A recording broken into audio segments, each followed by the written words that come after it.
Армысыз құрметті көрермен, тікелей эфирде Ішкі істер министрлігінің апталық брифингі. Алдымен елдегі криминогендік жағдайға тоқталайық. Бір апта ішінде 2893 қылмыс жасалды. Оның 1800-і тәулік ішінде ашылды. Полиция қызметкерлері ізін суытпай 8 кісі өлтіруді, 9 өлімге әкеп соққан денсаулыққа қасақана ауыр зиян келтіруді, 1 қарақшылық, 31 тонау және 368 бөтен мүлікті ұрлау қылмыстарын ашты. О криминогенной обстановке в стране. За неделю совершено 2893 преступления. 1800 из них раскрыто в течение суток. Полицейскими раскрыто по горячим следам 8 убийств, 9 умышленных причинения тяжкого вреда здоровью, повлекших смерть, 1 разбой, 31 грабеж и 368 краж чужого имущества.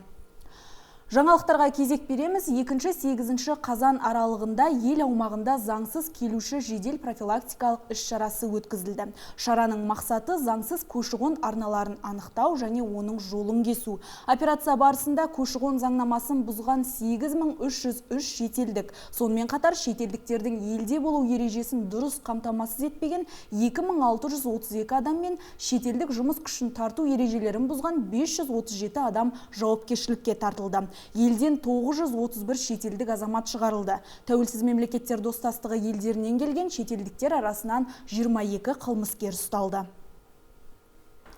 Жыл сайын маусым-қазан айлары аралығында жабайы қарасораның өсіп жетілуі кезеңінде Ішкі істер министрлігі қарасора республикалық жедел профилактикалық іс-шарасын өткізеді. 1 маусымнан бері аталған шара барысында 820 есірткі қылмысы анықталды.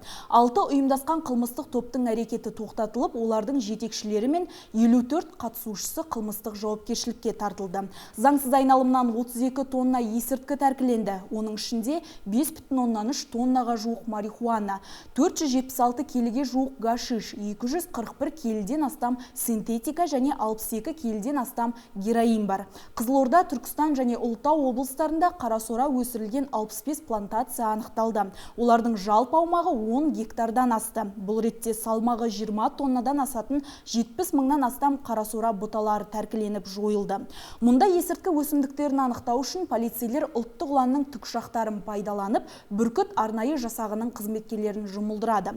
Қызылорда, Ақтөбе, Түркістан және Ұлытау облыстарының аумағында 150 мың шаршы шақырымнан асатын жер тексерілді. Жалпы 70 рет әуеден барлау жүргізілді. Есірткі өсімдіктерін анықтау үшін Қазақстан ғарыш сапары ғарыштық спутниктері арқылы жер беті қашықтықтан тексеріліп, нәтижесінде ықтимал есірткі плантацияларының 60 географиялық координаттары полицияға берілді. Қазір оларға қатысты тергеу амалдары жүргізіліп жатыр. Құрметті көрермен, біз брифингімізді жалғастырамыз. Бүгінгі тақырып дағдарыс орталықтарындағы тұрмыстық зорлық-зомбылық құрбандарына құқықтық көмек көрсету. Бұл туралы Ішкі істер министрлігі тергеу департаментінің аса маңызды істер жөніндегі аға тергеушісі Ораз Жайсанбай баяндайды. Қайырлы күн, сөз өзіңізде.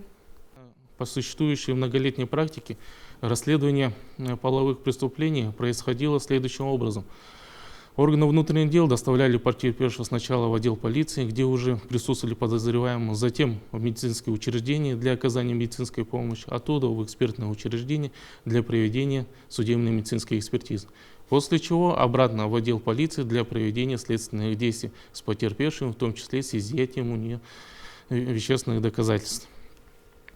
В этой связи с учетом исследований международного опыта Министерством была изучена деятельность действующих республиканских кризисных центров, которые оказывали услуги в соответствии со стандартами об оказании специальных социальных услуг, утвержденными приказом Министерства здравоохранения от 21 декабря 2016 года, а также приказом министра образования Республики Казахстан от 25 июня 2019 года о подтверждении стандартов оказания специальных социальных услуг в области образования и защиты прав детей. Как показали результаты изучения, в таких центрах созданы все необходимые удобства, комфорт и уют для жертв насилия, организованная работа психологом с пострадавшими лицами. Имеется возможность для проведения следственных действий со следователями, женщинами и так далее.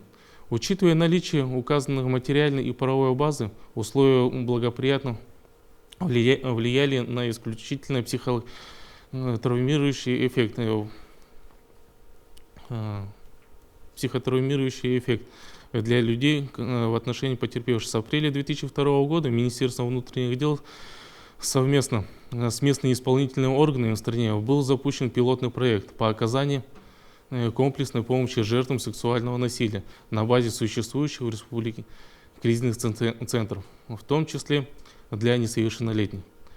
Предварительные результаты показали, что реализация указанных мер способствовала недопущению повторного психологического травмирования лиц, пострадавших от преступных посягательств, а также своевременному и тщательному выяснению обстоятельств и раскрытию преступлений. Организация и проведение следственных действий жертвами насилия в одном месте положительно отражается на расследовании и позволяет не допускать повторного психологического травмирования потерпевших, своевременно оказывать медицинскую помощь, психологическую, правовую и социальную, оперативно реагировать на события и выявлять обстоятельства совершенного преступления, принять незамедлительные меры к раскрытию преступления, своевременно изъять вещественные доказательства для проведения дальнейшей экспертизы. Таким образом, сейчас все перечисленные следственные действия осуществляются в одном месте, в одном стоящем здании, непосредственно в центре для жертв насилия, одновременно оказывающие своевременно медицинскую, психологическую, социальную, правовую помощь. Одним из эффективных мер для этого также послужило оказание полицейской, медицинской, психологической и социальной помощи жертвам сексуального насилия вне стен здания, позволяющего учреждению с обстоятельствами наиболее приближенным к домашним условиям. Данная инициатива в целом поддерживается, находит положительные отзывы среди правозащитников, представителей гражданского общества, местных исполнительных и правоохранительных органов. Также данный вопрос включен в разрабатываемый Министерством проект концепции обеспечения общественной безопасности по партнерству с обществом на 2024-2028 годы, которая в целом станет фундаментом для перехода на качественно новый уровень обеспечения правопорядка для устойчивого развития Казахстана. Разрабатываемая концепция является стратегическим документом и готовится с ориентиром на реальные запросы общества, что соответствует принципу слышащего государства. Именно с этой целью к ее разработке уже с первого этапа активно вовлекается общественность, неправительственные организации, независимые эксперты, международные организации, научное сообщество, а также заинтересованные государственные органы. В качестве положительного примера можно указать Общественный фонд «Право», созданный 1 марта 2004 года и имеющий на сегодняшний день огромный опыт работы с жертвами сексуального и бытового насилия. Данный фонд в рамках своей деятельности и в соответствии с законом Республики Казахстан о специальных социальных услугах и приказом об утвержденных стандартах оказания специальных социальных услуг в области образования и защиты прав детей. Оказывается комплексная социальная помощь гражданам, находящихся в трудной жизненной ситуации. Задача фонда – защита прав лиц, находящихся в трудной жизненной ситуации, взрослого населения и несовершеннолетних, находящихся в конфликте с законом, а также детей, родителям которые осуждены.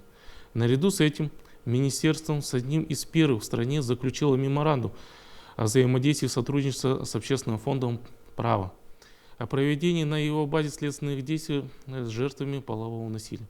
Так, по поручению главы государства на базе указанного фонда с апреля 2022 года реализуется пилотный проект, запущенный министерством. С момента запуска в центре фонда проведено 81 следственных действий, в том числе 58 с несовершеннолетними.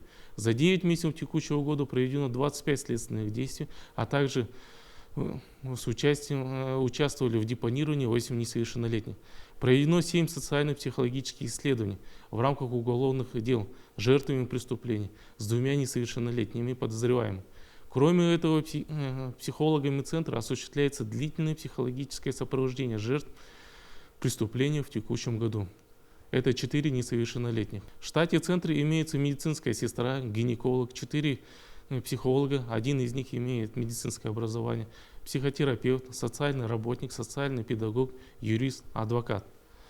В рамках пилотного проекта в Центре Общественного фонда «Право» оборудовано следующим. Следственный кабинет для работы с потерпевшими при доставлении детей предусмотрен детский уголок.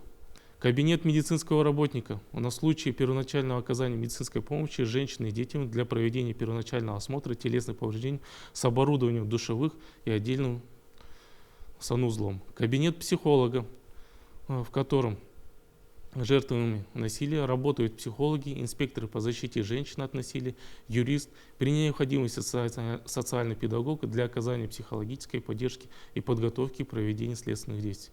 Медицинский кабинет оснащен соответствующим оборудованием для работы судебно-медицинского эксперта, где по постановлению следователя проводят необходимые экспертизы.